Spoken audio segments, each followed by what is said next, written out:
Si à ce jour, vous souhaitez valider votre niveau en chinois par un diplôme, ajouter une valeur sur votre CV, avoir un objectif clair dans votre apprentissage du chinois ou encore de postuler pour des emplois liés à la Chine, le HSK est votre saint graal.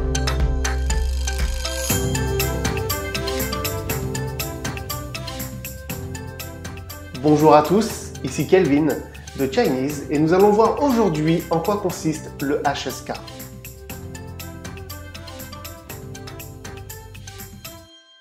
Le HSK, ou bien Chinese Proficiency Test, est un test international standardisé qui examine et évalue le niveau de la langue chinoise d'une personne. C'est donc le meilleur moyen de suivre un programme structuré et d'obtenir une reconnaissance de votre niveau. Par exemple, il s'agit de l'une des exigences dans le cadre de votre demande d'études en Chine pour les licences et les masters enseignants en chinois. Des bourses universitaires sont d'ailleurs décernées aux lauréats HSK, et ceci afin d'encourager les étudiants à passer ce diplôme et à avoir les meilleures notes, de le faire sérieusement. Ces dernières années, le nombre de candidats passant le test HSK en Chine et dans le monde ne cesse d'augmenter. Le HSK d'ailleurs vise à devenir le semblable au TOEFL, le Test of English as a Foreign Language, dont d'ailleurs le HSK s'inspire.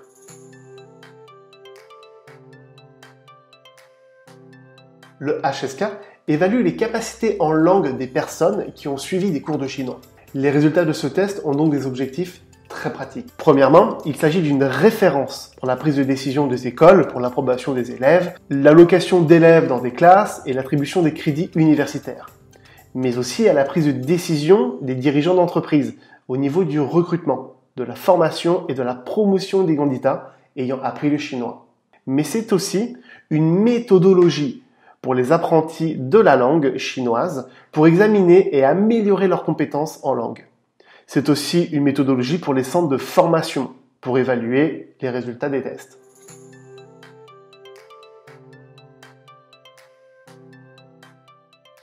Le HSK est divisé en 6 niveaux.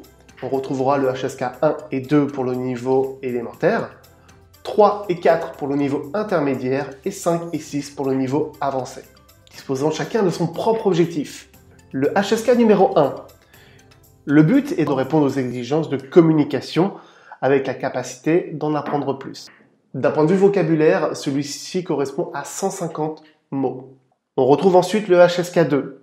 À la fin de celui-ci, nous sommes capables de communiquer facilement sur des sujets familiaux ou quotidiens, ce qui revient à une bonne maîtrise de la langue chinoise élémentaire.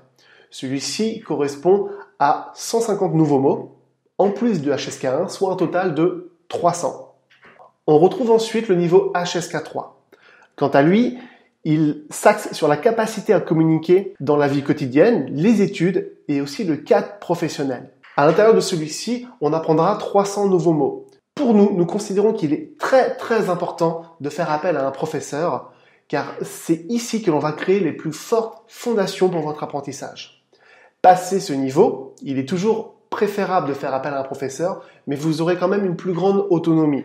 Après le niveau HSK3, le niveau HSK4. Celui-ci a pour objectif de nous rendre capables de discuter habituellement dans des sujets qui concernent différents domaines.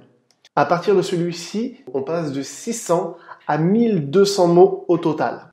Vient ensuite le niveau HSK5, où l'objectif est d'être capable de lire couramment de la presse, de suivre un film ou des programmes télévisés, mais aussi de prononcer des allocutions structurées. À partir de là, donc on passe de 1200 mots à 2500 mots. Et pour finir, on trouve le niveau HSK6, le plus haut niveau HSK.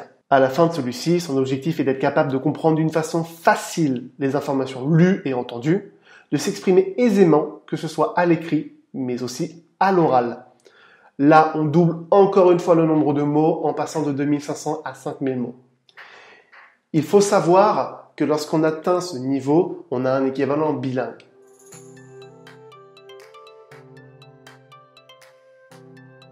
Les examens HSK se tiennent dans des centres d'examen spécialisés, que ce soit en version papier ou sur ordinateur. Dans un premier temps, on vérifie la compréhension orale, puis la compréhension écrite, et pour finir, l'expression écrite. Par contre, l'expression écrite commence à partir du niveau HSK3. On considère que dans le niveau HSK1 et HSK2, l'écriture n'est pas la priorité. Attention, on ne passe pas le HSK de la même manière que le TOEIC ou le TOEFL. Alors que ces deux derniers sont uniques et donnent une note globale sur le niveau, par exemple 800 sur 1000, le HSK, quant à lui, fonctionne, lui, par niveau. Il y a donc un examen HSK spécifique pour chaque niveau HSK.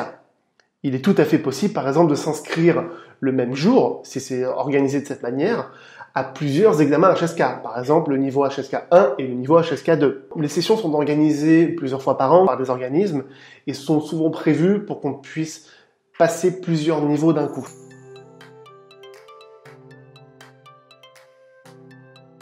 Afin de valider un niveau HSK, il est nécessaire d'obtenir 60% du total des points, soit 120 pour le HSK 1 et 2 et 180 pour le HSK 3, 4, 5 et 6. La chose la plus importante est notamment de choisir le bon niveau lorsque vous passez le diplôme.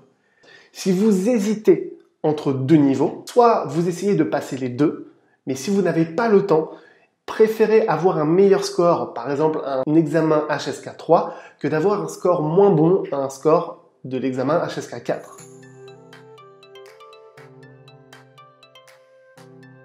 Si vous souhaitez en savoir plus sur toute la durée, mais aussi le coût moyen de ce genre d'examen, vous pouvez cliquer dans la description. On vous explique d'ailleurs comment vous inscrire à l'examen. Alors ça y est, vous êtes motivé?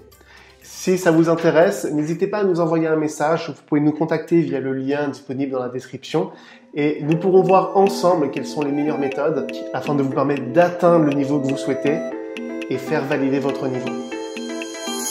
J'espère que cette vidéo vous aura plu. N'hésitez pas à nous laisser un petit pouce bleu et à vous inscrire à la chaîne. Si vous avez des questions ou des remarques, n'hésitez pas à nous faire savoir en commentaire ou à travers notre site. Sur ce, je vous souhaite une excellente journée et à très vite. 再见。